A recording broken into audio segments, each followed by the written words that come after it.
Hi, everyone. This is Kieran Smith, President of PCGAdvisory. Thank you for joining us today for the business update and fireside chat with Soligenix, trading on the Nasdaq under the symbol SNGX. With us today, we have Dr. Christopher Schaber, President and CEO of Soligenix, who will discuss the significant milestones achieved by the company during 2022. And we'll also take a look at what investors can expect to see in the coming quarter and going into 2023. We will start with a brief presentation, and then we will open it up for Q&A. I will keep everyone's lines muted throughout the presentation. Participants have been asked to submit questions in advance, but attendees can also type questions by using the Q&A tool at the bottom of the Zoom window. I'll turn the call over to Chris in just a second, but just a couple of brief words from myself. Myself and the PCG team have had the honor of working with Chris over the last several years. We have a lot of respect for what he has achieved and for what the company has achieved together. And I think it's got a great story and really impressive milestones up ahead, and just a really nice opportunity overall. So I appreciate everyone's time and attention here today. Remember to type in the questions at the bottom of the box. You can do that throughout, and we'll get to them one at a time. So Chris, please go ahead. Thanks, Kieran, and thank you all for joining me today. I know you're very busy, so we're going to try to keep the presentation portion at a high level, focus on some key items, and then obviously can elaborate during the Q&A session. Before beginning the forward-looking statements, I know many of you are familiar with this. I'm legally obligated to put this up, saying that whatever I'm about to tell you today is our best estimate, has the potential to change in the future. So who is Soligenix? Soligenix is a late-stage company focused on developing and commercializing products to treat rare diseases where there's an unmet medical need. And I think what makes Soligenix unique is the way we've divided up our business segments. We have a specialized biotherapeutic segment focused on oncology and inflammation, and a separate public health solutions business segment funded entirely by the government with non-dilutive funding, focused on vaccines and therapeutics for military and civilian applications like biodefense ricin exposure, or emerging infectious diseases like Ebola and Marburg, as well as COVID-19. Before beginning and going through the pipeline, a little bit of financial summary here. Our market cap is currently about $24 million. The stock price as of the close yesterday was 56 cents. Basic shares outstanding, roughly about 43 million. Options, 2.2 million at average exercise price of $2.30. Essentially no warrants on the books, very small portion of warrants. We do have a Pontifex convertible debt instrument that's convertible at $4.10, fully diluted, roughly about 48 million. No preferred shares outstanding, no types of ratchets or anything involved with warrants, et cetera. So very relatively clean cap structure. Grant revenue as of today, roughly about $2 million of non-dilutive funding. And our cash as of September 30th was about $16.9 million. And on average, a quarter, we burn roughly about $3 million, which takes us at least through the end of the second quarter of 2023. So here's investment highlights. I know there's a lot on this slide. I'll try to hit some of the high points. As you'll see on the slide that follows this one, we have a robust pipeline in the orphan fast track space. Multiple shots on goal here, and a significant commercial return of approximately $2 billion in global annual sales. We are a late clinical stage company, and those of you not familiar with drug development or life sciences, it's a long process taking 10 years or more sometimes in the development towards pursuing an application for filing and ultimately an FDA approval. And it goes from preclinical through to phase 1 and phase 2 and pivotal phase 3 studies. And that phase 3 program is usually the program you're agreeing and negotiating with the FDA on what would be required to support an application, a new drug application for filing and potential approval. So important to note in our pipeline is after many years of work, we have already achieved a positive phase 3 study and are in the process of preparing that new drug application to submit to the FDA, which we will be submitting next month. It's a significant commercial opportunity in an area of unmet medical need. It's cutaneous T-cell lymphoma with our product Hybrite, the brand name. The drug name is synthetic hypericin, and we estimate the global market potential to be in excess of $250 million. We're taking the same active ingredient that we're using in Hybrite, that's synthetic hypericin. We're also looking to expand into other disease indications like psoriasis. The research name is SGX 302 for that compound, but it is synthetic hypericin, and we'll be initiating a phase 2 study in mild to moderate psoriasis next month as well. So I'll take you through that a little bit more detail as far as the key milestones, but that's where our primary focus is with our current cash resources. We do have other programs that I'll briefly touch upon, but I will focus the vast majority of this discussion on Hybrite and cutaneous T-cell lymphoma with the near-term potential commercial opportunity. We have collaborations with biotech, academia, and government agencies, and hopefully additional follow. We're very active on the business development front in a number of discussions, as well as very active in our pursuit of non-dilutive government funding. And that's something we've always done throughout my time with the company. It brought in excess of $80 million of non-dilutive government funding to help build out our pipeline and advance programs. And we have an experienced management board moving the company forward with a track record for success. Here's that development pipeline. As I noted, we have two segments, the specialized biotherapeutics and public health. The majority of our programs are orphan or fast track, as I noted. And what jumps out here are these green highlighted arrows. These are programs funded in part or entirely by the government. Again, public health solutions funded entirely by the government to date. And what the funding's allowed us to do, as I noted, is really build out a more robust pipeline you typically see for a company our size and market cap with multiple shots on goal to mitigate risk. I like a financial portfolio.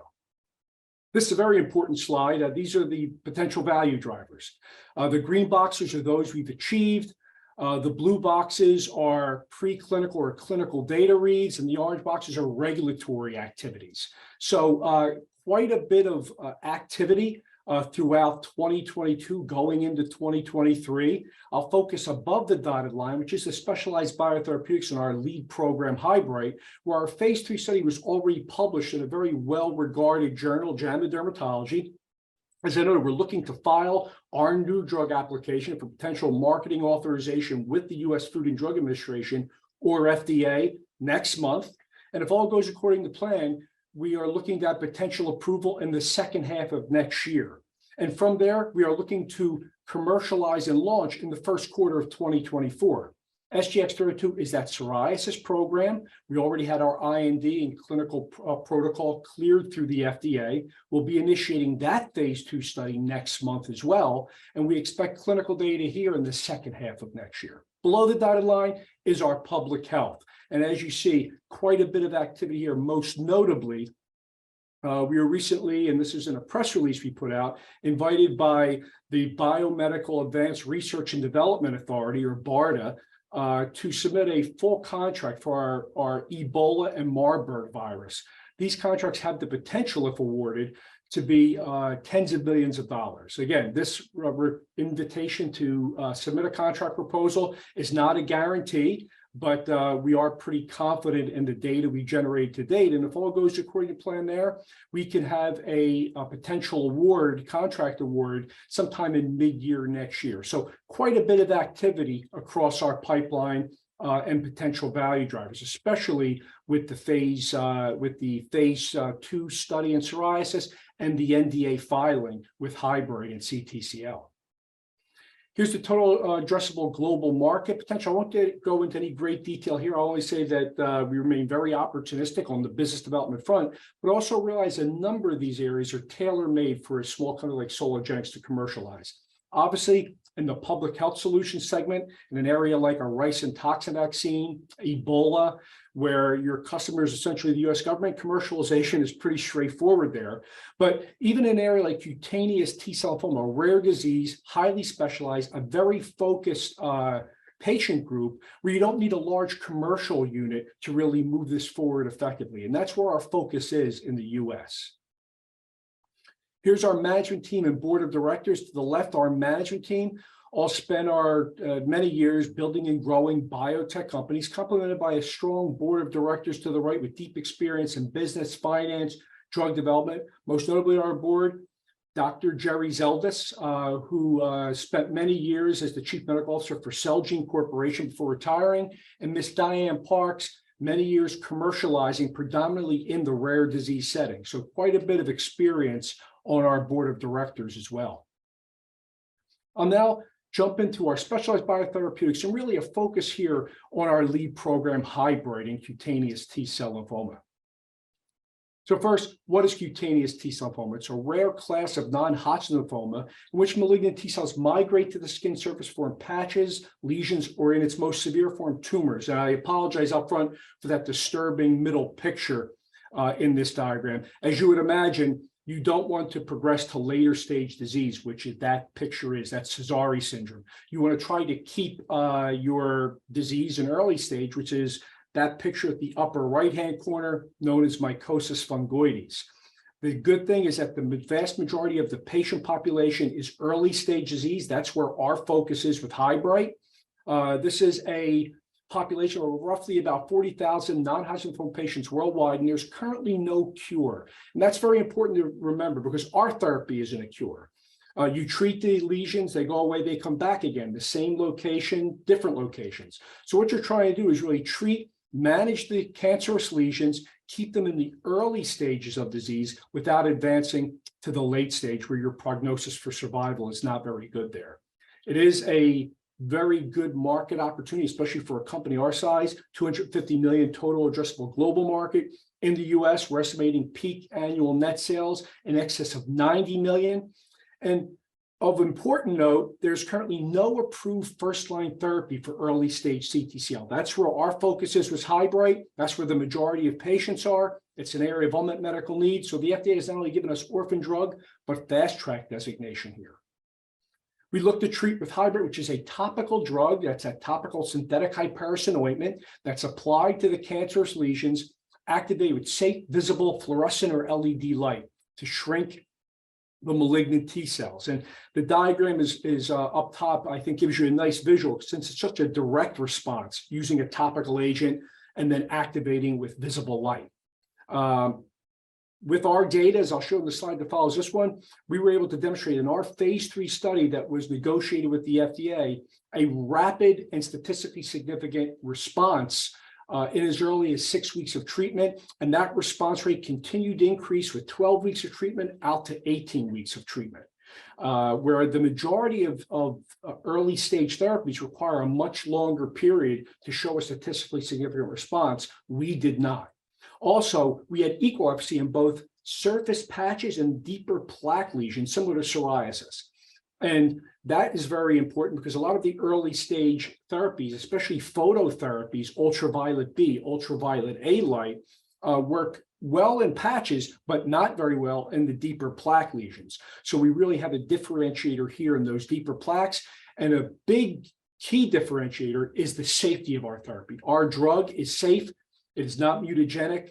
Our light source is not carcinogenic like ultraviolet A, ultraviolet B light. So a very benign safety profile throughout our clinical program, which is very important as well, especially in a chronic cancer or a chronic disease like psoriasis as well, where you have treatment for many, many years and can receive a large number of treatments over that time frame. You don't have to worry about any of the side effect profile with our therapy. Here's the pivotal phase 3 clinical trial. As I noted, it was published in JAMA Dermatology in July of 2022. This was a highly powered, double-blind, placebo-controlled randomized study. And the first cycle was the double-blind placebo-controlled portion. We randomized 2-to-1, 2 drug, 1 placebo. And since it's the regulatory approval study, we focused on 3 predefined index lesions on the skin. We looked at the primary endpoint, which as you see there is the percent of patients achieving a greater than or equal to 50% cumulative reduction as assessed by the Composite Assessment of Index Lesion Severity, or CAL scoring system, a very well-known scoring index in the dermatology setting. And that's where our primary endpoint was measured, where we were able to demonstrate that statistically significant response after 6 weeks of treatment, treating twice a week for 6 weeks. we would allow 2 weeks for redness to clear. We measured the endpoint at week 8, which is why you see the weeks 1 through 8 there for the primary endpoint, which was statistically significant.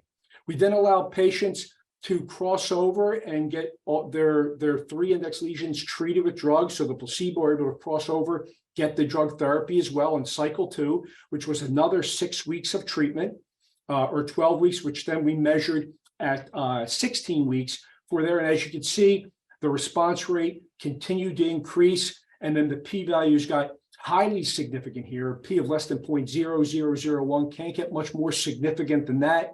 Cycle 3 was an optional cycle in which if you stood in the first 2 cycles and got those 3 index lesions treated, you could then get all your lesions treated, like a compassionate use type of portion of the study. And the majority of patients stood in cycle 3, got all their lesions treated. That response rate continued to increase, and those p-values stood highly statistically significant. And then we measured a number of secondary endpoints as well as some long-term follow-up, 6-month follow-up, where we looked at a number of safety measures that are required as part of a phase 3 program that would support a potential new drug application. So this is the basis of our NDA, and this is what we're in the process of preparing, putting together a full digital package that includes all of those years of data that we've generated from preclinical and chemistry and manufacturing and all of the clinical studies that went into this program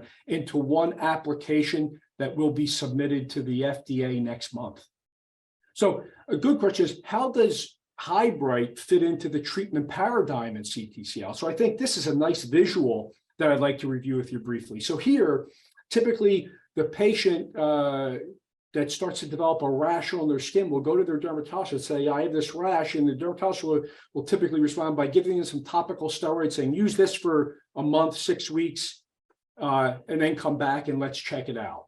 They use that, they realize it's not having a significant effect, they go back, and at that point, the dermatologist biopsies the lesion, and it's obviously cancerous, and that's where their journey begins in being diagnosed and treated for cutaneous T-cell lymphoma.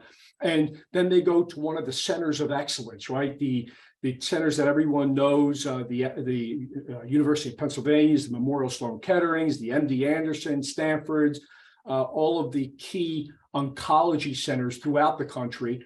Many of these centers were in our phase 3 working with us, so all the key opinion leaders don't not only know Hybrite, but have direct experience using it, which is very important. But here you see there's no approved frontline or first-line treatment for CTCL. This is where we fit in very nicely with Hybrite, a safe and effective therapy for frontline treatment that you don't have to worry about the side effect profile. And then even if you look at what's currently being used out there, you see that there are 2 therapies approved, mechlorethamine and topical retinol, essentially chemotherapeutic agents, so have an allergic component, the safety profile, some safety issues, especially with extended use. And we have therapies that are not approved in CTCL, used off-label is what it's called, like narrowband ultraviolet B light and Sorelin with ultraviolet light, essentially ultraviolet A, ultraviolet B, the equivalent of sunlight again. So carcinogenic, black box warnings in their labeling for increased risk of potential malignancy like melanoma. So you're trading one cancer to potentially develop a more aggressive form of cancer like melanoma with extended treatment. So not ideal in this setting, quite honestly, with some of these therapies that are approved in indication like psoriasis, not ideal there either. And I think I keep this short quote here because I think it's telling from one of those centers of excellence that we only have 2 FDA-approved drugs with lots of side effects. So I think that's kind of the whole backdrop of the current treatment paradigm of what's being used as those second line off-label is the side effect or detrimental side effect profile. And this is where, again, Hybrite fits in very nicely in treatment. So Hybrite is a significant commercial opportunity. The unmet medical need portion of it really drives clinicians see the need for additional treatment options with fewer side effects. The positive feedback we've gotten from our study and from our key opinion leaders not only the efficacy, the rapid onset of action, but the safety of the therapy, the efficient commercialization, a very focused group. Believe it or not, we need roughly about 20 sales reps to reach in excess of 80% of the high volume prescribers in this disease. And we're also partnering with a very well-known medical device company, phototherapy company called Dablin, who will be managing the device component of our therapy with the drug and device and distributing that and making sure that gets to the customers, to the clinics. And the sales potential is significant here, in excess of 90 million peak annual US sales, but also significant life cycle management that's worth noting here. Before going next slide, just to note again, we will be launching this in the first quarter of 2024. And this is a nice visual of that life cycle management with Hybrite. Initially coming out with Hybrite will be focused in the clinical setting like we conducted our phase 3 study, but realize that there is a transition and path forward to home use in treating CTCL. Many of these patients, they also in today's environment with COVID-19, there's telemedicine, telehealth, and there is a way to administer this at home and for the clinician to be on a Zoom call like we are today, watching the patient get their treatment and evaluating there's potential to expand that market potential and then even grow beyond that to other disease indications, which are much larger, like psoriasis, which has a significant to be a commercial opportunity in excess of $1 billion globally. So in summary, again, I kept this very high level, but a robust pipeline, multiple shots on goal to mitigate risks, good financial returns, especially for a company our size, that a number of these you would imagine would be transformational for Soligenix. Late clinical stage assets, de-risked. We've already have a positive phase 3 study. We are now filing that new drug application with the FDA next month. Also initiating that psoriasis study next month as well, phase 2 study, where we would expect data there in the second half of next year. Collaborations with biotech, academia, and government agencies, and hopefully additional follow. That non-dilutive funding that we have and the potential for additional funding, experienced managing board and medical advisory board members with specialties in these diseases working with us to move the company forward and hopefully achieving the success that we all anticipate. So with that, I will thank you for your time. I'll just briefly note that in addition to our corporate website, we have a lot of good information on a number of our different social media channels, like our YouTube channel, where we have videos and interviews not only with company personnel, but key opinion leaders with expertise in the diseases, patient advocacy groups. So I'd urge you to watch some of those short videos. I think that could be very helpful in learning more about what we're doing and the importance of what we're doing. So with that, I will pause and turn it back over to Kieran. All right, great, Chris. Thanks so much. That was fantastic. Appreciate it. And like we said, keep the formal presentation just really high level. So just as a nice refresher for newer investors. By the way, we've got a great audience here. I can see we've got a lot of attendees and some good questions that have come in while you were talking, Chris, as well. So great to see that and the interest level here. So why don't we start off with, this is always the big question, right? It's the main question that we get. And so the first question that came in was, what is your cash runway, Chris? And are you planning to raise capital on the heels of a NDA announcement? Well, as you saw that, if you recall that financial summary slide, as of our last filing, we had $16.9 million in cash, which gives us a runway at our current quarterly burn, at least through the second quarter of 2023. So we have no intention of raising capitals on the heel of an NDA filing. Now, for some reason, if the stock was to run, crazy, I guess we have to consider something, but we don't need the capital today, have no intention of doing it. So we're really looking at the potential need to raise capital in 2023, assuming we obviously have to look at the overall landscape with regard to partnership, the non-dilutive government funding, and assessing when to raise capital. But if we were considering that, it would not be till the 2023 timeframe. Okay, no, that's great. And again, how exciting with this pending NDA announcement, right?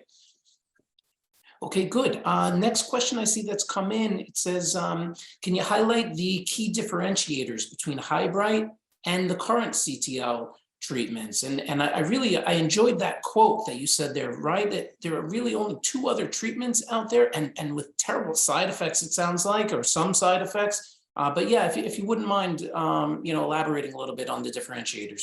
Sure. And with those current treatments, it's really focused again on the early stage CTCL, right? As you get to that more advanced stage, that disturbing middle picture, there are other systemic therapies that have their own issues, but they're later stage disease, which is beyond where our focus. So when you look at where we are, I think we're positioned very nicely as a frontline therapy in treating early stage CTCL. So those newly diagnosed patients that are getting their first therapy, or that are getting treated because they live, remember, it's a chronic cancer, right? So they live with this disease for years, if not decades, and try to manage it in the early stages. So being able to provide a safe and effective therapy where you don't have to worry about the number of treatments you're giving, and many of these patients, as I noted, require numerous treatments a year, right, for their different lesions around their body. So we position very nicely a frontline therapy where, we don't have to worry about DNA damage like chemotherapeutic agents, as I noted there, that are approved here, as well as those off-label phototherapies like ultraviolet B, ultraviolet A, the equivalent of sunlight, that are carcinogenic, that have those black box warnings in their labeling. So it really positions Hybrite in this disease very nicely as that first option for treatment before going to, say, more of those more caustic agents. Okay, great. One question that's come in here that I think is pretty interesting. I'm not sure if you've disclosed this, Chris, but if you can, how many patients were in the cohort? In the cohort. So in total, roughly about 166 patients in the study. Believe it or not, as far as a blinded randomized study, this was the largest blinded randomized study ever conducted in early stage CTCL, just to give you a sense of kind of the nuance of treating in this rare disease indication. And it required a really concerted effort of not only the team here that has many years experience, but working with those key opinion leaders at the medical centers, as well as patient advocacy played a key role here. And we work very closely with patient advocacy groups like the Cutaneous Lymphoma Foundation that really assisted us in identifying patients and getting the message out about the trial. And those interactions continue, as you would imagine, even going into commercialization. So a pretty significant endeavor. Size of the study, especially in a rare disease, relatively large, especially with a blinded placebo control. So again, I think we're positioned nicely with the filing of our new drug application next month. Excellent. Okay, that's great. Another really great question that just came in. I just saw this one in the Q&A, so appreciate it. Question is essentially, what's the probability of approval if the NDA is submitted to the FDA? What's the typical timeline for the final approval decision? And what is the typical back and forth once an NDA is submitted? Great question. Great question, a loaded question, right? So I have to be right from a legal standpoint. I can't give probabilities of success for Hybrite, right? I think that would, that would not be a smart idea. My legal counsel would not like that, right? Obviously, I'm very confident, right? But generally, probabilities of success, there are a number of publications out there, right? There's one from the Biotechnology Innovation Organization that they worked with a couple other groups to put out a large assessment of probabilities of success. I think it was about 10 years, looking at all the various trials across therapeutic indications and looking from probability of success of phase 1, phase 2, phase 3, and then when you're filing an NDA. And as you would imagine, as you move closer to an NDA filing, the probability of success gets much higher, right? So in general, I think the probability of success is approaching 90% when you're filing an NDA. I'm not saying Hybrite is 90% probability. Let me be clear, right? I don't say that, but it is a risk mitigation. The more work you do, as you would imagine, and the more data you're generating, most notably in that phase 3 pivotal study that is the basis for your NDA filing. So that's kind of a general sense. Those that want to learn more, you could probably find that on a Google search, that particular report. As far as the typical time frame, as I noted for us, we are orphan, we're fast tracked. We're expecting after we file in December that we will be in have potential approval in the second half of next year sometime. And as I noted, we're looking to launch in the first quarter of 2024. So that's kind of our time frame. So I think I addressed all those, Kieran. You sure did. Okay. Yep, you sure did. Thanks so much, Chris. Next question regarding the priority review vouchers, right? Can you discuss your strategy there and what that might mean for Soligenix financially? Well, let me step back and, for those not familiar, explain what a priority review voucher is. So again, in the high-level summary, usually I go into this in the full presentation, go into a little bit more detail. I didn't review the public health section or segment in a lot of detail, but typically with biodefense applications, the FDA is now, if you're fortunate enough to get your product across the finish line and approved by the FDA, they give you these priority review vouchers in certain settings, right? And years ago, it was in pediatric rare diseases, tropical diseases. It's now moved to biodefense, like a ricin vaccine, like a Ebola vaccine. So if you get it across the finish line with the FDA, they give you these vouchers, and these vouchers are essentially for priority review. So you can transfer them, you can sell them. So as you would imagine, if you have a big pharma company that is a blockbuster that wants to accelerate their review cycle, that can be worth a considerable amount of money, right? To get that on the market quicker, reviewed quicker, on the market quicker. So these vouchers sell, and the last voucher sold for approximately $100 million. So they have value. So for us, we have the potential to get up to 3 of those vouchers in our public health solutions business segment. So that's a nice added value, because as you're think about it, when you're dealing with biodefense, you don't have a well-defined commercial market, right? You're waiting for, God forbid, an event to occur that you then need to protect against or treat against. So this is a instrument that allows you to, in addition to stockpiling and procurement, the government be able to generate additional revenue by selling one of these vouchers. And we have the potential to get more than one potentially. Fantastic. Okay, good. That leads us to the next question. This is always a good one as well. The investor asked, can you elaborate on your partnership discussions? And should we expect something before the end of the year? I know that's another one ripe with pitfalls there, but do your best, Chris. Yeah, no, that's I have to be careful with that one as well, right? I obviously can't give any guidance on timing of any business partnerships, if at all, right? You usually don't talk about those till they're done, signed, and then you're announcing them. But I can say that we're in a number of discussions, and those discussions really run a large, kind of a large range from partnership through to potential M&A, right? And when you're a $24 million market cap company, that's always a potential strategic option, right? And so those discussions continue. Whether or not they'll generate anything definitive, I cannot say, but we are in a number of discussions, not only with Hybrite, but across our pipeline. So we continue those activities, and we'll see what 2023 brings. I don't think we're going to have a partnership in the next month or so. So it won't be in 2022. Okay, fair enough. Well, clearly your industry expertise and contacts, and as well as your board, should hopefully be helpful there as well. So that'd be great. Likelihood of you receiving additional non-dilutive funding. You've brought in a lot of non-dilutive funding over the years. kind of maybe tell us what you think of the next year looks like.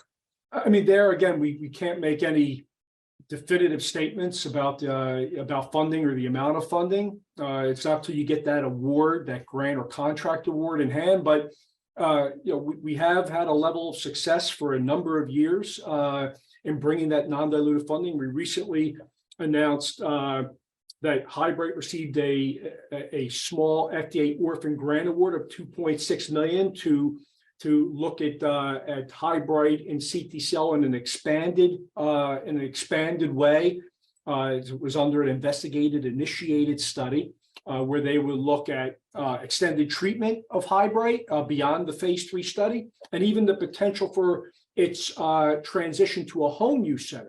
So that's very important, as you would imagine, especially as we think about that life cycle management and moving into commercialization. Very important study that will take some time, but that was funded by $2.6 million. And as I noted, we had that invitation by BARDA for that full contract proposal, which has the potential to be a substantial award.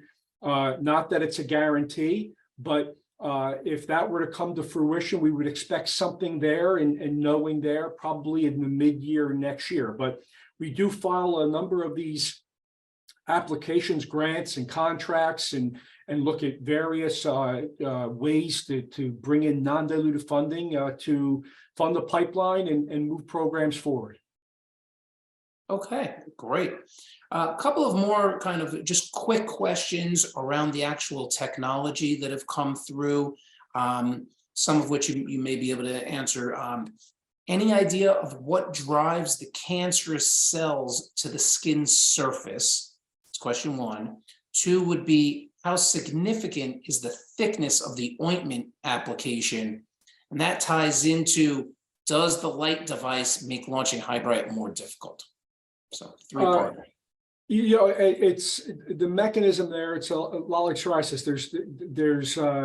It's not definitive, right? I mean, it's a body process. I can say with regard to to the ointment, part of why we think we saw what we saw in those deeper plaque lesions was a combination of obviously the drug, the Hybrite that's applied, but also the light penetration, the visible light. If you recall that diagram I had in the bottom right-hand corner, visible light penetrates more deeply than ultraviolet light, which we think has the potential to have lent itself to seeing that effect in the deeper plaque lesions, and why we believe Hybrite or synthetic hypericin also has a role to play in psoriasis. One thing I did note is that we already demonstrated the biologic activity of synthetic hypericin, right? Not only in the phase 3 study in CTCL, which CTCL is very similar to psoriasis, right? The only difference is one is a malignant T cell, one is not.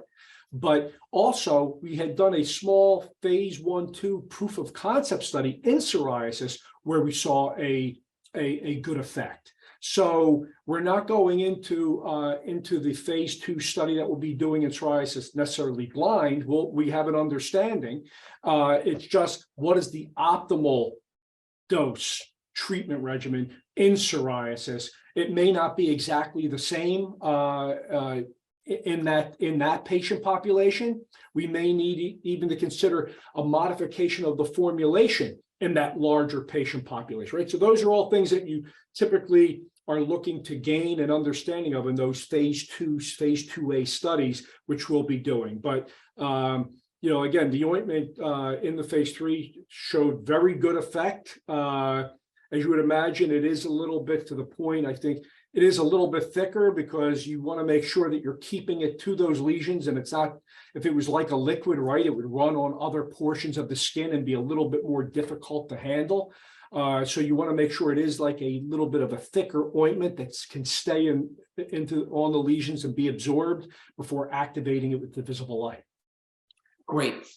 So Chris, I know we're running a little short on time here. Why don't we wrap it up here? If you could remind everyone, so you've got some really significant near-term catalysts, some ones that are going out into 2023. If you wouldn't mind me wrap it up with that. If you'd like to pull up that slide again, that's fine too, for the audience to review as you're speaking.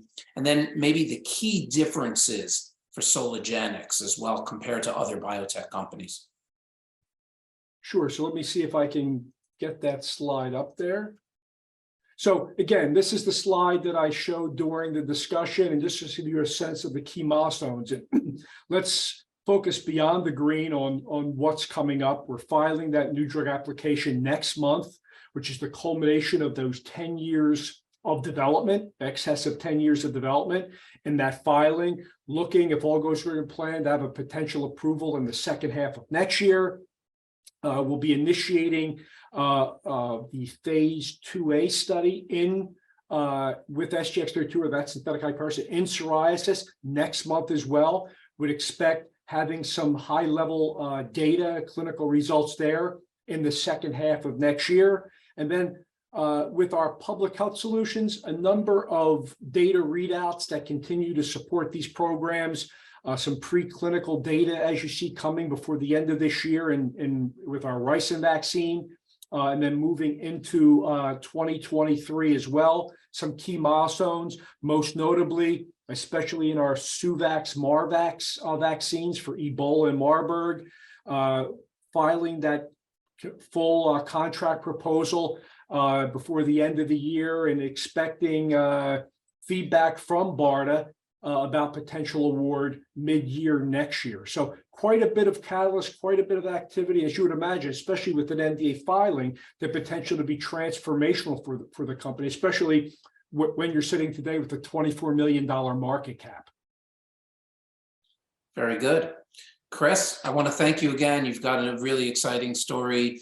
Wishing you all the best going into the end of the year here. Big milestone coming up, everyone, so make sure you've got it on your radar screen. Lastly, if you have any follow-up questions, and I apologize if we weren't able to get to all of them, there were a lot that came through. Happy to follow up directly. You can feel free to email me. I'm at ksmith@pcgadvisory.com. You can call me as well if you have a pen, 646-823-8656. So again, Chris, thank you so much. Really appreciate your time here today, and great story. And we'll be watching. We'll be watching real close. Thanks so much, everyone. Thank you all for joining. Okay, take care now. Bye-bye.